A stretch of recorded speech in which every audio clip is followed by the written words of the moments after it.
I feel the rage sometimes that I feel, seeing the injustices that we encounter as black men, I'm realizing that, man, I don't really have a choice. Some of that is just in my blood, like that Yeah. level of passion against, the injustices. Like I'm realizing that maybe that comes from somebody in my lineage, Yeah. maybe the other passion. Intergenerational. Yeah. Absolutely, and the trauma is intergenerational, but also that passion and the focus on justice for your own, and taking care of your own and protecting your own. So I'm very honored by, knowing that at least we have a Nat Turner type in my family. You know what I'm Yeah. saying? And Yeah. so that's one of the roots. I think that's the root that sticks to me closest, because I can identify with that level of protective spirit.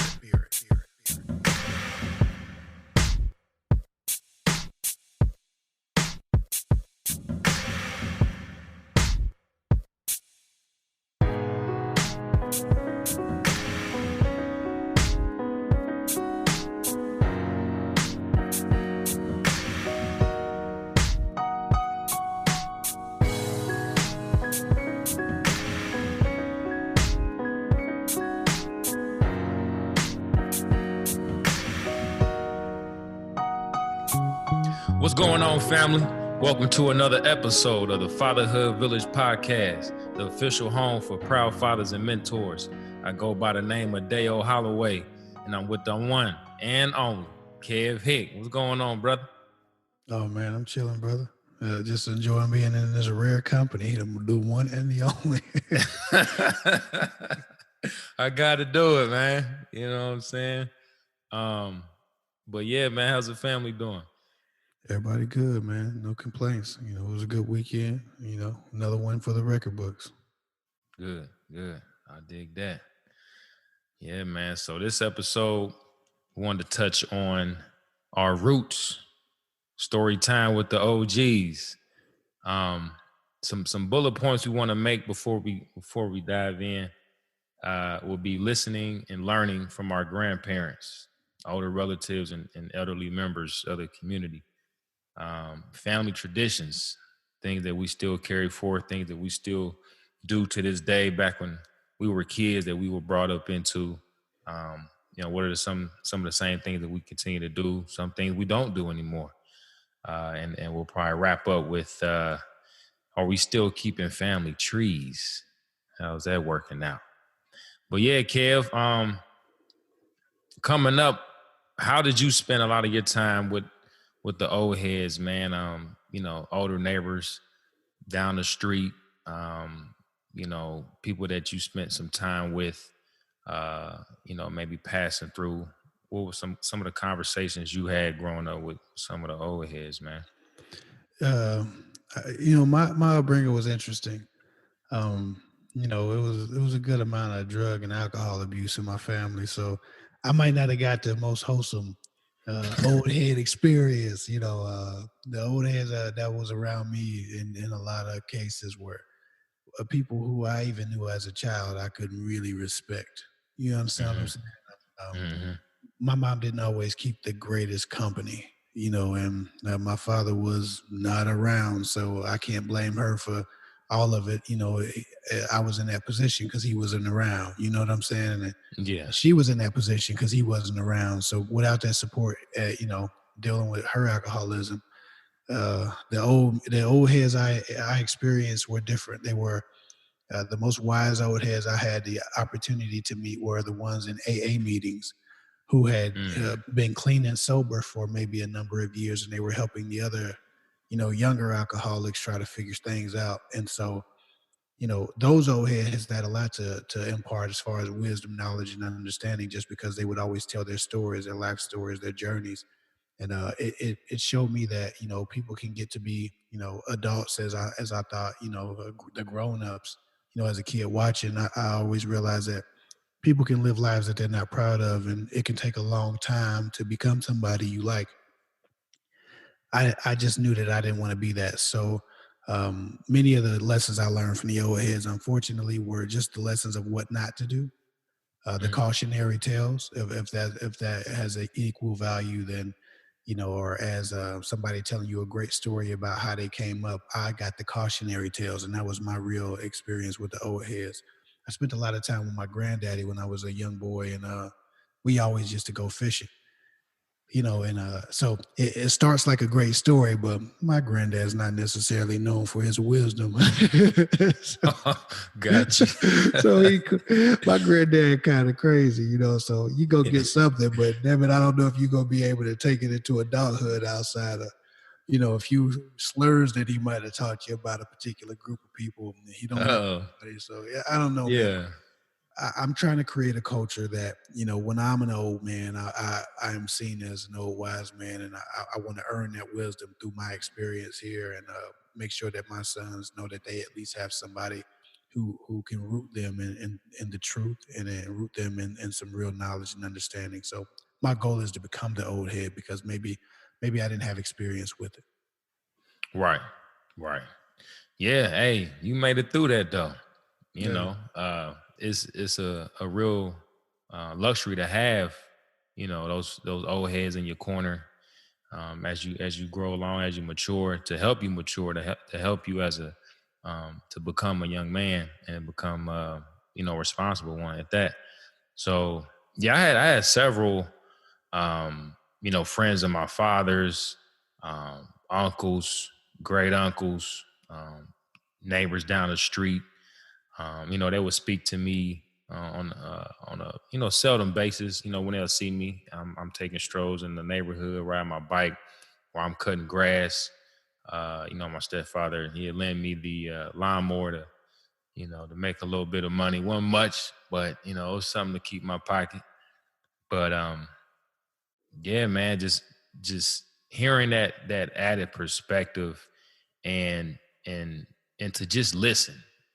Maybe you didn't have a whole Yeah. lot to say, or much to reply with, but that wasn't needed. That wasn't necessary. You were really there just to listen, to take on that information, that knowledge, and keep it with you, keep it in your back pocket, man. So, um, my neighborhood was pretty close. It wasn't a whole lot of, from my perspective, not a lot of drugs running through there. Most of the neighbors were well over middle age. Um, Yeah. a few of them pretty elderly, retired age and things of that nature. Um, so yeah, it was good. Like I got a lot of information from them, with life. Some things that may not apply right away, but things that I can look back and like, what, I remember hearing that from Mr. Atterbury, and you don't know when these older people are going to be around how much longer and things of that nature. So that it kind of, as I got older, it was kind of a sense of urgency to be around them a little more.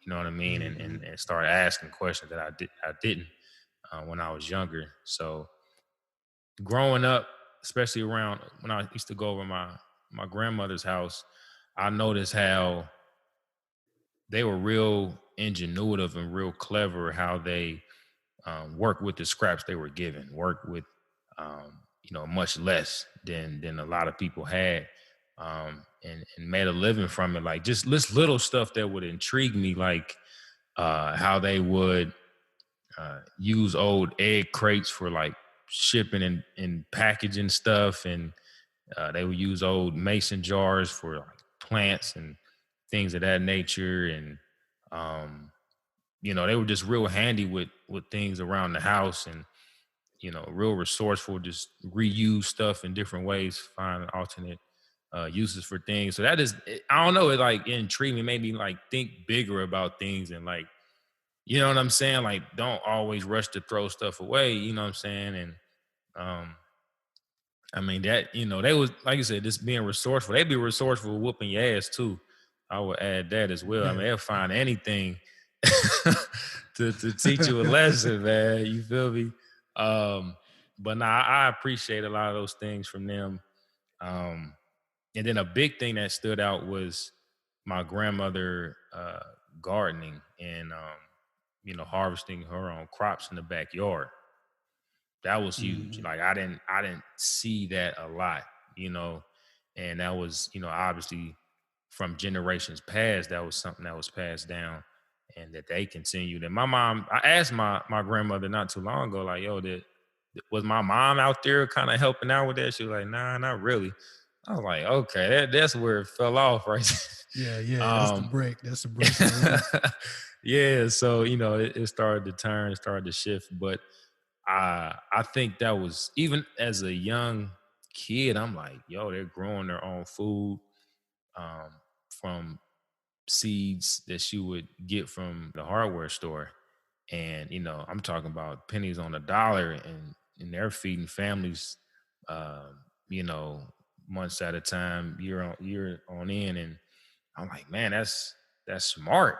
You know what I'm saying? So it's kind of interesting how that thing, like how it hasn't really continued in these present generation, these current times.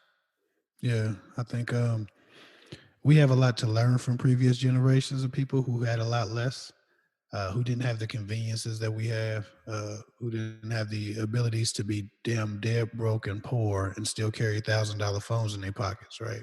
Yeah. Who who poor meant you need to go plant some potatoes or we ain't eating in a couple of months. You know what I'm saying? Like Right. Right. they really dealt with some things and they were very resourceful and they're very ingenuitive about how they how they just moved and made the use of everything. You know, I remember hearing about stories of people having jeans, and as they grew older, the jeans turned into shorts. Shorts. You Yeah. know what I'm saying? Like but that wasn't something I had to experience, you know, and so I could appreciate that they went through that, you know, in many ways, so that we won't didn't have to go through that. But you know, uh, as far as that wisdom and that knowledge and that game, and I don't know if I could be missing something, but I don't think I was exposed to that on a regular enough basis where I can Mhm. even point to anything outside of the cautionary tales. A couple of times a week, I was in the AA meeting and I got the cautionary tale. And for me, I'm the one who can learn from other experiences. I don't need to learn from making my own mistakes. If you make a mistake and I see you and you fucked up over it, I'm not making that mistake. I'm not one who needs to make my own mistakes and you know blaze my own trail of hell, you know. And so Mhm. it was perfect for me in the way I learn and the way I I absorb information. So I got a lot of game and a lot of wisdom, but again, it was through cautionary tales. I didn't know a whole lot of people who were, you know, super resourceful. Like it's funny how me and you are so alike, and we so different because you had the Mhm. stability of, obviously.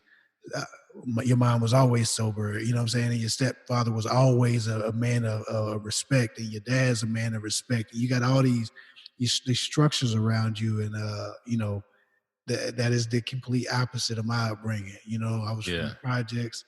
You know, we had drug addicted aunts and whoremongering uncles, and respect. You know, even my uncle, he was probably probably the smartest and the wisest at the time when I was a kid. He seemed to be the one to have it all together.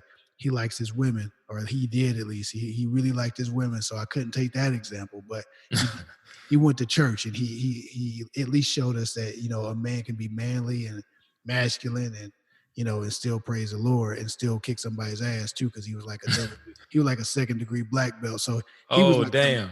the man we want to be, because he knows Yeah. all martial arts. He knows that shit about breaking your wrist, and he can also kick you and do all this stuff. So he's a dangerous dude, and he's bodybuilding and he's praising the Lord. So I understood, and I got a great glimpse of how vast masculinity can be, and how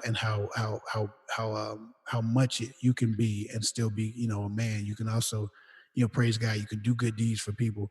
Yeah, my uncle always was nice. He helping old ladies across the street, moving people's furniture and shit for free. Like he was always doing good deeds. So he never was the one to give advice or anything like that.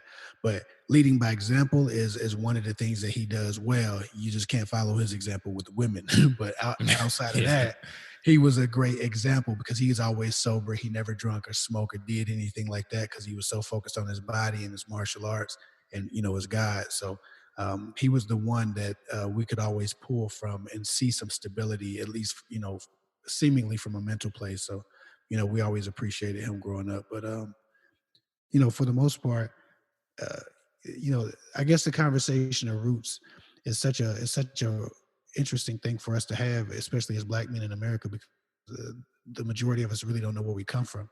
Hmm. Outside of our direct family members that we've known, we don't really know how we got here, where we come from, by way of what country, what land. We know Africa, but Africa's a continent, right? Yeah. The largest continent on earth with so many different countries that we don't always know what the hell that even means. Hmm. So for us, this conversation of roots has a lot to do with just even attaching ourselves to the generations right before the one that we know. Right? I can't say I know my great great grandfather, right? But man, if I could just get those stories, you know what I'm saying? And I'm sure I could Yeah. ask those questions. I'm sure I could ask those questions. My grandfather loves to tell stories. And so I do find myself in my adulthood waiting for a story with some substance. Now, as he gets older, it becomes more about the tomatoes he planted. He let Yeah. it take, but he's told me some crazy stories before, and it's amazing. He told us one time that, our family got here from Atlanta. So we from the Atlanta area. All of our family is from the Atlanta area. So we came we Wow. came through I think we came through Savannah, right? Okay. The chopping block in Savannah, and we settled in the Atlanta area. About 45, well, not 45. I don't know how many years ago. It was when my grandfather was a child. Anyway, when my grandfather was a child, in the Georgia area, his uncle had actually killed a gang of white guys who raped uh, his sister. Right. So Mm. my granddaddy's great uncle or uncle killed some like 5 or 6 white guys who raped his sister, and our family fled to Ohio to Okay. avoid them coming back and killing our family. But Yeah. those guys raped my great great aunt, and Uncle Bucky was not having that, and Right. he Took care of killed business. everybody. Yeah, and Yeah. then and then we and Yeah. then we migrated up here. We fled up here, and that's how my family got from the Atlanta area to Southern Ohio, and we settled in Cincinnati first, and now we're all over Ohio. But I was like, damn, like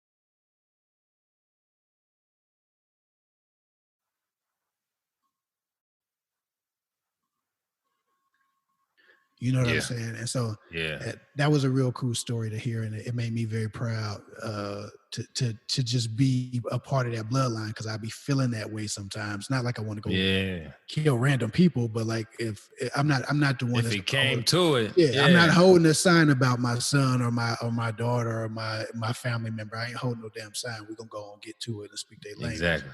But That's hey, yeah, that's deep. And like you said, that's important. That's something that we need. A lot of us don't have. Um, Maybe our parents and grandparents weren't forthcoming with it, or they just withheld certain information. yeah, Maybe they were waiting until we got older. Maybe they didn't live long enough to see us grow older for that time to come. But it's important, like you said, a lot of us don't know the history of our past generations just from the last generation, yeah, and so that's important, like just to sit down and ask, like kind of really interview your great parents and great aunties and uncles and third cousins, and like know a little bit about their background, their story, yeah, what they know, you know what I mean? That way, like you said, when it comes to finding your own purpose, how the family ended up in this area, how did grandma end up with that house, just all kind of questions, and answers unfold. And so that's big, man, because I don't know much about my grandfather on my dad's side. I don't know much about my grandfather on my mom's side. I mean, I know my mom and him didn't have a great relationship. I just now found out recently he served like 4 years in the Air Force. Um, and we got to get to our grandparents before they start forgetting a lot of this stuff. You know what I mean? We wait Yeah, too long. yeah. Their guess good as ours. You know what I mean? So, um, and I took the time to chop it up with my grandmother and get some information from her. And you know what I mean? It felt good to know things like that. Know about our Yeah. family. And she left like a huge, I think my mother had it, but I think it was passed down from my grandmother, like a huge book of artifacts and old documents, newspapers, old obituaries and programs of all the family I never knew, never seen. Uh, but it was a lot of documented things. Like they were in the newspaper. Like a lot of my family from California, at least on my mom's side. My dad's Mhm. kind of southeast, like you said, in the Georgia area, Florida area. But I don't. That's really the extent of it, But I'm glad that you know past generations on my mother's side had the wherewithal to pass these notes, to pass all these artifacts and archived information, and to keep it in someone's hands, primarily the matriarch of the family, Mhm. and to disseminate it from there. But so I haven't had the time to really look through a lot of it. But I'm glad I know it's there. So when it comes time to have these conversations with Yeah. my children, um, we can both pick up on some new games, some new knowledge, and what our family had successes with, some of the business that they had, some of the movements they were a part of. So it's huge, man. Absolutely. Yeah, I don't get a whole lot. I don't get a whole lot of that wisdom. I think you know how uh people have these dynamics where the old wise one, speaks and everybody shuts up and listens. We don't have that person in my family, like the old wise Mm, person that everybody, you know what I'm saying? And so, yeah, man, I've always loved that idea. And even when I see it in movies, I just be like, oh, this is my favorite part of the movie right here. Like on I think it was one of them Tyler Perry movies. And I don't watch a whole lot of them movies, but somebody was watching it, and when Cicely Tyson told everybody quiet down, and she's like 90 some years old, and they at the that's family what the reunion, she yeah. started talking that old talk, and I'm like, man, I wish we had a Cicely Tyson, but it just ain't how the cars fell for us. You know what I'm Yeah, saying? Like, yeah, so yeah. I get that, but I would like to be the old guy that people turn around and put their damn phones down for when I'm 91, and I got some things Hmm. but it's super important. And so for us as fathers, we had to build that culture. If we don't have it, if we were not exposed to it, even if we don't have those stories, we are creating stories every day, and those are Hmm. stories that we need to be able to share with our children and create a culture around us overcoming whatever limitations we had, whatever scraps that we were born with, or whatever things that we were not privileged to have or experience. We have to create the stories for our children. So, you know, like intergenerationally, these stories get passed down. There's the richness of our bloodline gets passed down, but it cannot stop with us. And if it stopped Hmm. before us, then it must start again with us. But we Yes, have sir. to think about the future generations of our line. As we raise our kids, it can't just be about the conveniences of every day. It can't just be about climbing that corporate ladder. It just can't be about uh, get paying the bills. It has to have more, and you have to be mindful of like I said, the generational implications of every decision you make, and then making sure that you share all of that wisdom, knowledge, and understanding that you gain with your child, which and with your sons and your daughters, so that one day when they become a person of respect, they can provide that same game and knowledge and wisdom, and hopefully an inheritance with their families and their children's children. And so, like I said, if it stopped with you, like it's kind of stopped with my generation before my generation, or maybe there's just a void that we didn't get enough passed to us because there was so much stress and turmoil around the drug use for some family members and the alcohol use from other family members. My granddad's he's got a lot of stories, but half the time he's got a beer in him too. So that's not about the Hmm. story. It's about who drunk my last beer, mother. You know what I'm saying? Like it just ain't. We ain't got the same. It's not the same experience. And my granddad's super Hmm. cool, but it's just that's not what our relationship has been. You know what I'm saying? So Yeah. for me, because it hasn't been a thing that I've experienced very much, and it's something I've always loved and respected. It means that I have to do better as a father, making sure that my sons have those stories to tell their sons, and they have that wisdom to give their sons, and they have that history. As much depends on me, I have to make sure I can provide that. Yeah, that's big. Yep, yep. And that kind of leads into our next talking point, which is family traditions, the different family gatherings, the things that we were a part of, that united us with the family reunions, graduation parties, Fourth of July, or if you down south, Juneteenth was really what most of us, if not all of us, should have been celebrating. But other holidays and things like that, Thanksgiving, Christmas. Talk about if you still go to family reunions. Is that still a thing with your family? And if not, what are some other things that you guys do? Like I said, my family entered Ohio by way of Cincinnati. And so I have a lot of family in Cincinnati. But again, our generation just isn't as close to the generation that's alive now in Cincinnati. So our parents have a very close tie with the Cincinnati family because many of them come from Cincinnati, or Hmm. grew up, being half and half, half Dayton, half Cincinnati, and so they got closer relationships. And I have a few uncles and aunts that I used to be cool with because my mom would make sure we was over there and stuff like that. Every now and then we would go to the family reunion. Every year, my family in Cincinnati has a family reunion. I can't say I've been to the damn thing because I couldn't recognize a cousin. Like I didn't go. I didn't go after about 7 or 8 years old. You know what I'm saying? So my mama stopped going to the family reunion. I don't recognize people as they grow older. A couple of them reached out on Facebook. I started to go to one last year, but I had some very important business to handle. But maybe I get back to trying to figure that out. But I just don't know them. You know what I'm saying? Because Hmm. again, the generation before me had so much stress. It was a breakdown in that.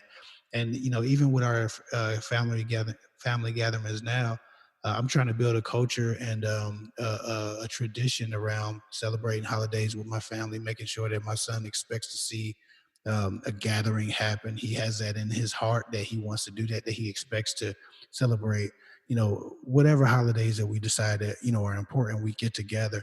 But we have a very small unit of that because that comes from my wife. My wife's has a tradition in her family that they celebrate everybody's birthday and every holiday available, and that's a Hmm. very healthy thing that she brings to me because I don't have that same affinity for holidays because there was a little bit Hmm. of dysfunction going on. I would Right. hit the Christmas and I would hit the Thanksgiving, and anytime it was an excuse to barbecue, of course we barbecued.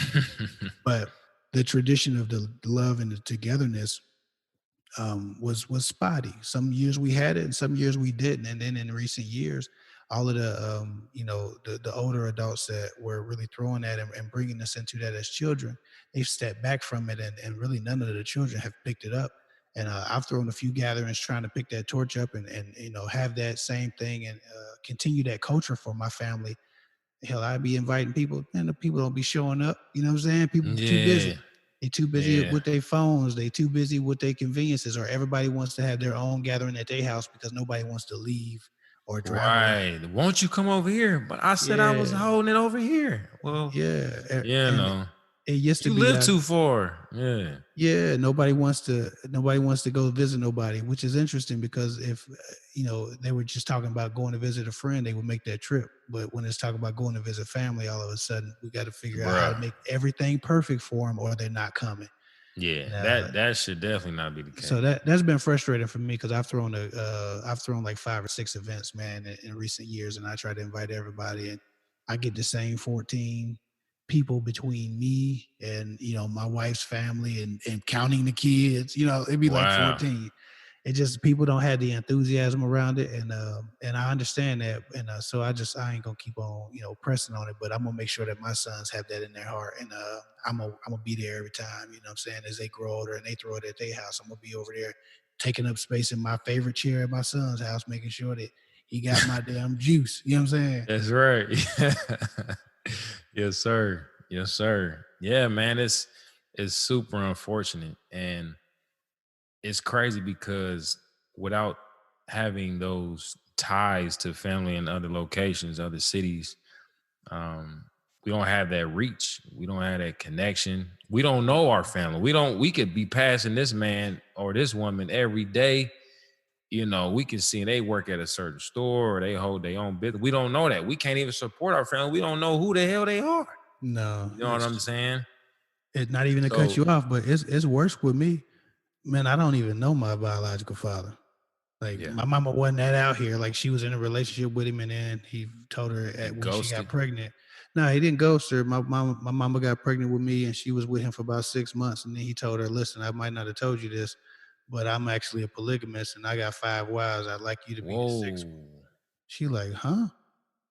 And so yeah, she didn't want to be the sixth one. So there was a breakdown, and then she brought me to him when I was about 4 or 5 months old to kind of reapproach it, like she shouldn't hold a kid from his father, and he told her to hold on. He climbed out the back window, and she seen him from the front window climbing out the back window, running down the alley.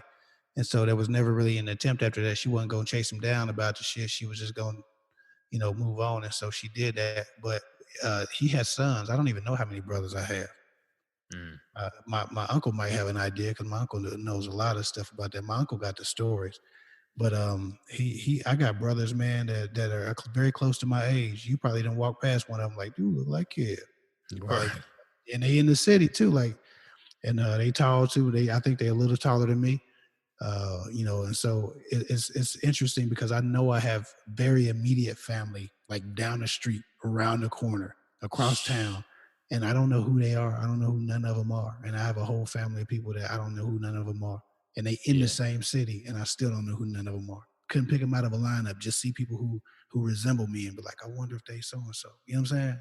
Yeah. So it's Damn. just that it's interesting, man, how two people had so much in common can had such different backgrounds, and Hmm. I can be the cautionary tale for somebody else. Make Yeah. sure that your child, as great a man as he can become by himself, becomes a great man as a result of you giving him everything you got to give him. Including a Exactly. family, including a family culture of closeness and togetherness. But I'm Yeah. sorry to cut you off. Continue. You got it. Nah. Add to it, man. Yeah. And like I said, it kind of with that, not to spend too much time on that, but just having that family code, man, just you know, unwritten rules of the game. Like if you're not gonna be in your child's life, they still deserve to know, your family, who they are, meet them. You know what I'm saying? Introduce them, know where they are, know how to contact them. Y'all might not be best friends and all that, but know that they're there. Mhm. Just be aware of the fact that, you know what I'm saying? Um, yeah, man. And that's tough. That's tough to go through, life without a father, and you know what I mean? And like I said, the way you turned out, similar to how I am, man, that's a blessing, man. That's Yeah, man, against all odds. yeah, yeah, a real survivor, man. So um, but yeah, so to keep it pushing, man, being in the military, I'm always away. I'm not stationed in Ohio, and so a lot of the family gatherings and the things that even on my wife's side, she misses a lot of things, and we come when we can, and when it's conducive, and especially having a family now, it gets expensive.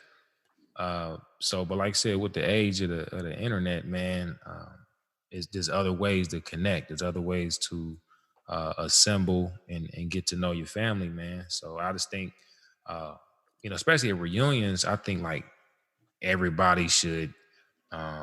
It should be like just a whole directory, that people just hand out, or something that people can tap into online or whatever, however is convenient for everybody.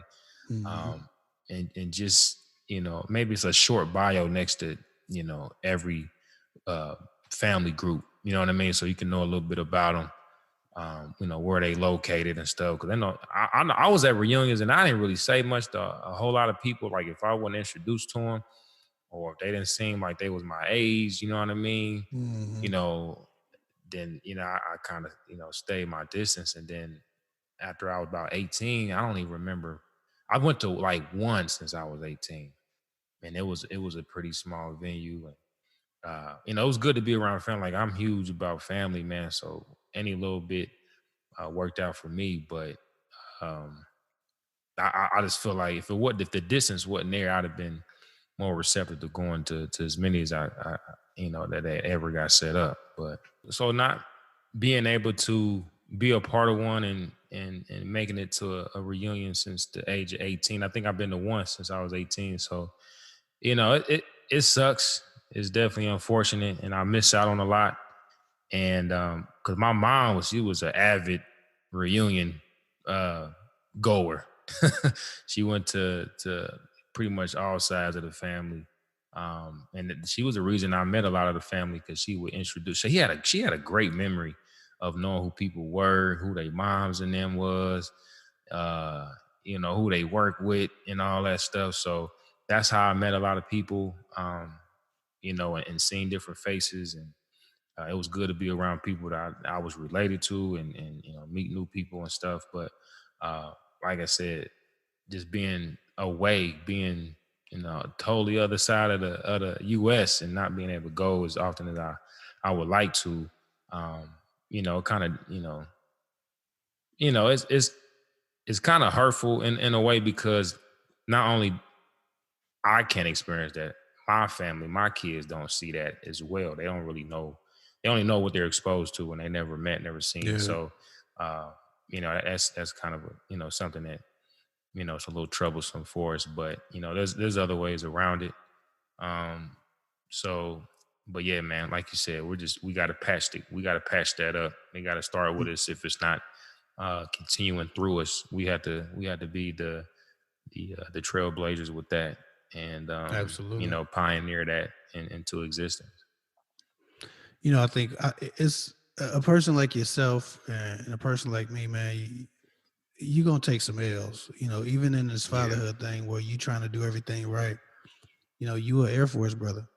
It's a whole lot of shit that's just not in your control at the moment. You know Yeah. what I'm saying? But in your quest to build something sustainable for your family, this was the route you had to take. You know what I'm saying? So for you, even though you can't give them, that culture of super closeness right now, that they're the traveling cousins that may or may not be at the event. It's a more rare occasion to see them for the other kids. Even though that might be the culture that is established early on, that doesn't mean that as they get older, you can increase that. Hmm. But also, man, sometimes, brother, you gotta pick the culture. Like you gotta pick your poison. You know what I'm saying? There are those of us who are stuck in dating, right? Yeah. And I wouldn't say myself, but I'm here. But man, people are stuck. And would you much rather be stuck needing to leave, wanting to leave, wishing you could leave, and have the closeness and then have all the dysfunction because you're too close? Hmm. You know what I'm saying? So that I think there's always some balance that can be struck. And again, maybe the dysfunction is just a concern from me and my family because Nah, it's everywhere, man. I think that you've provided your children an amazing experience thus far, and you're very responsible and very mindful of what you put into them and what you build into them and what you build for them. Appreciate that. This is just going to be one of those things that you'll have to make peace with in time.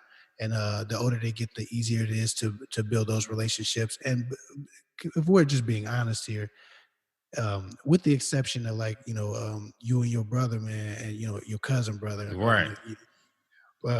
with the exception of Vic, a Shout lot out to of us. Vic, man. Right, shout out Vic. A lot of us don't. A lot of us really don't keep up with cousins the way we did when we were children, even if we lived down the street. Quiet as it's kept, the bonds that you build in your teenage years last you a lot longer than sometimes the bonds you build in your preschool years. You understand what I'm saying? So Hmm. Like say, think about it. I deal with you. I've been down with you since about 2003, Yeah. 2002, 2003. Yeah. We've been cool. But I had a mustache when I had peach fuzz when I knew you, right? Yeah. I got cousins I haven't been that close to since I had that peach fuzz. You know what I'm saying? Wow. Because as you grow up, you kind of grow apart. So Yeah. the people you meet when you start growing in the direction that you're growing into, when you becoming a man, those are the people, or becoming a woman, those are the people you normally uh, drag into your adulthood with you. Yeah, that's true. You know what I'm saying? So even though that your kids might not have that exposure to the other kids right now, outside of play partners, we don't know who they're growing into, and if they grow into similar people to the family that you got back home, ultimately they will be close because they have something to anchor them. Some things in common, and a really common spirit amongst what the culture is. And so the later years are a little bit more important, in my opinion, than the child years. As long as they got play Yeah, partners somewhere and they acclimated socially, it's cool. But that's real. about 10 or 11, 12, that's when kids start realizing whether or not, that cousin is never coming to the event. And that's when they start taking it personal when their Hmm. birthday ain't, hit up. So Hmm. I don't know. Yeah. Nah, that's true. That's true. Yeah, before we wrap this one up, I want to ask, are we still keeping family trees? Personally, I don't have the family tree. My mother had it, and I would have to go through the house looking for it. Because she showed me something. I think I was a freshman in high school, and like it was a legit family tree. Names I ain't never seen. It was backdated, so she had to basically give me a recap of what wasn't on there. And I think it was only like maybe a generation or two behind. Uh, but it was interesting. Like, you know, from her knowledge, she didn't know a whole lot. Like she couldn't spill the game on everyone's name on there, but she traced it back to uh, uh, Sally Hemings, um, the slave that Thomas Jefferson had, and who he had a family by.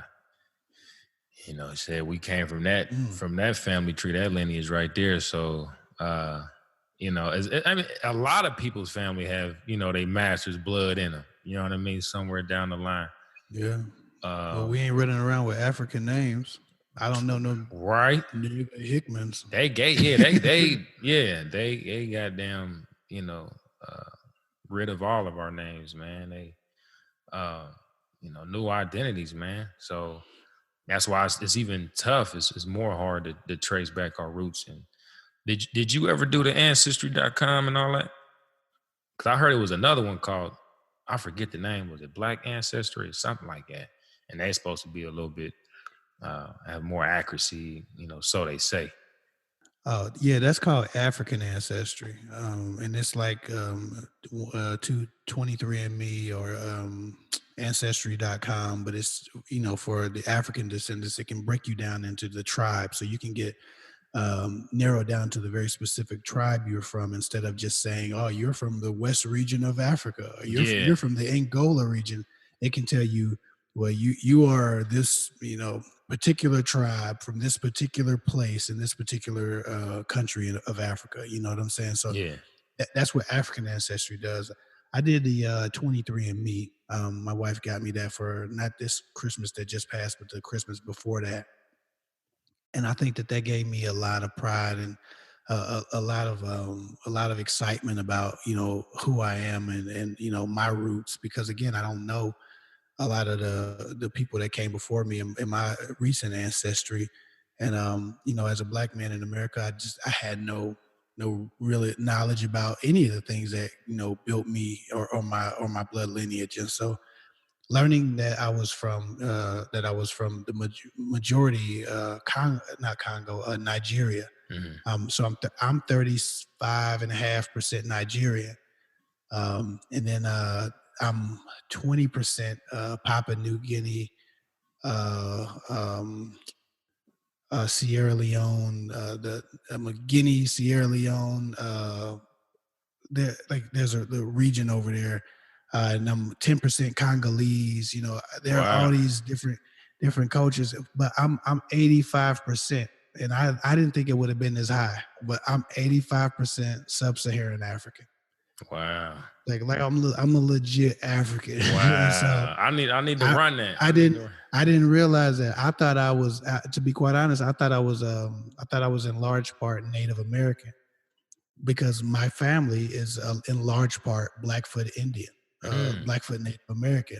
My grandma is half Blackfoot Native American, and my wow. mom is a quarter Blackfoot Native American. You know, All of them, that's why I'm skeptic, because I'm like, are they just feeding us some shit that sound good? I don't know, Or man. you know what I You mean? can you can actually have genes that like my mom has genes that I just didn't get. You don't get 100% of each parent, Mm-hmm. right? You only get the selected genes from each parent, and it gives you 100% of your genes, but you Yeah. don't get every gene from every Yeah, parent. because some of it's So recessive and all that. Yeah, yeah, yeah, so I actually the whole Blackfoot Native American thing, even though my mom is legitimately large part Blackfoot Native American, that part skipped me. It seems like, and again, I don't. I'm. I actually came out with 15% British and Irish. yeah. Yeah, I can believe Yeah, that. so I'm 15% colonizer, and Right. they used to call the Irish the red nigga or something like that. So Yeah. they didn't like Irish at first. They was just above the black man in Yeah, America. yeah. I remember hearing about that. Yeah, yeah. So I'm 15% British and with a little bit of Irish mixed in there. But yeah, man, I guess it gave me a lot of pride. Obviously, I don't claim no colonizer, so I'm African. Yeah, You know what I'm yeah. For saying? sure. For sure. I Yeah. appre- and I I, love knowing that. yeah, I still haven't gotten around to doing that. And like I said, I just wanted to know which one was more accurate, which one was more credible. Um, Well, you gotta get the 23andMe or Ancestry, Ancestry.com, yeah. and Or then no, you and said African ancestry. yeah. I think you get one of those, and then you get the African ancestry once that gets broken down. I don't know if they play with that same blood sample, at least that's how it used to be. Maybe you can just go right to them now, but I know when it first started, it looked as if you had to get your DNA sequence and then bring that to them, and they could tell you exactly where you were from. But I think now they're doing the whole thing, maybe. Okay. Okay. Um, yeah. Yeah. I think what's it? They take a saliva sample or something like that. Yeah. That's why I took a saliva sample. Okay. Okay. Yeah. Yeah. I thought I they would mean, it need like should. real. I thought they would need like real blood, like to do like some real to pinpoint it more accurately. You know what I mean? But I mean, probably so, but like I said, I don't know the science behind it. There are those who don't like it at all. There are those who don't believe in them at all. So I'm not a take it with scientist, a but grain of salt. Yeah. uh, Yeah. yeah. Well, hell, a grain of salt is all you got if you're a black man in America. We don't Yeah. know where the fuck we Exactly. from. Listen, that's a Exactly. big On ass grain of purpose. salt. On Yeah. purpose. Yeah. So if I can get that, I'm much more happy with that grain of salt than guessing just because my skin is brown. That's the stupidest fucking thing we can do is sit around here because our skin is brown. We think we know what the hell we are, and then we point the finger at other black people because they're different shades, thinking that we different than them or thinking that we the same when Mm. really is We came from there. we. Yeah, well, hell, 85% of the world is brown. Well, 90% of the world is brown Hmm. in some respect. So, there are black people from all over this world. Not just Africa. We all put in the black. We all put in this black box that we sit in, and then we go to war with each other for our skin tones, and it's just idiocy. So, like I said, I take that grain of salt over just guessing. Yeah. You know what I'm saying? And so for those that don't like those tests, I understand. But shit, what else do we have? Everything else has been stripped from us. They done took our religion. They done took our culture, our history, the stories that we're supposed to tell. Yeah. Our freedom, our financial security. Like they've taken everything. So shit, we ain't got a whole lot to hold on to. I'm not gonna deny something just because I don't know how it works. If Mhm. it's wrong, find the right answer, and I'll take that damn test. Right. Yeah. Yeah. That's true. Hey, we need more, scientists. We gotta do some things on our own independently. You know what I'm saying? Right. We need more scientists and lawyers Yeah, there we instead of go. basketball players and entertainers. Exactly. That's all fact. That's all fact, man. But yeah, hey, we wrapping this thing up. All the listeners, please Go to your OGs, your grandparents, the old heads in the neighborhood, man. Just sit down, chop it up, get some game from them, pick their minds, pick their brains. Um, you know, that a lot of that knowledge and experience needs to stay with somebody, because when they gone, all the stories and everything they're able to tell is gone with them. So, let's do more of that, these traditions, the things that we're getting, together for, and the way that we're gathering, let's continue that. Let's start a new way. We can't, obviously everybody ain't gonna make it, but we have to set that precedence, man. We got to stay tight. But yeah, any last word before we get out of here, kid?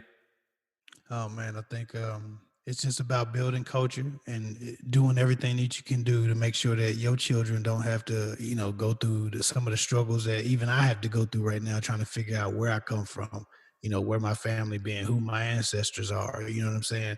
And then building the culture of family togetherness and celebrating that togetherness with, family reunions and get-togethers and having the wisdom around you and having people that can influence your children in a good way and building a culture of expectation of greatness and expectation of functionality and not, a dysfunction and all of these things that some of us experience and grew up with. You can break generational curses if you just focus on making sure that you are within the responsibility and within the power of everything that you're supposed to be as a father and as a man for your family. So just keeping that in mind, you create the culture around you and you create the experience for your family. And as a head of the house, as a head of the family, head of the body, leader of the team, you're supposed to make sure that you're leading your family into the best direction. Even if the people don't live in your house, there are family members that are affected by you and every decision that you make. So as a man, make sure you are stable, make sure you are a sturdy rock for your family. Yes, sir. Yes, sir. I love it, man. Hey, till next time, with a host for the Fatherhood Village podcast, man. It's Dale Holloway. That's Kev Hick. Peace and love.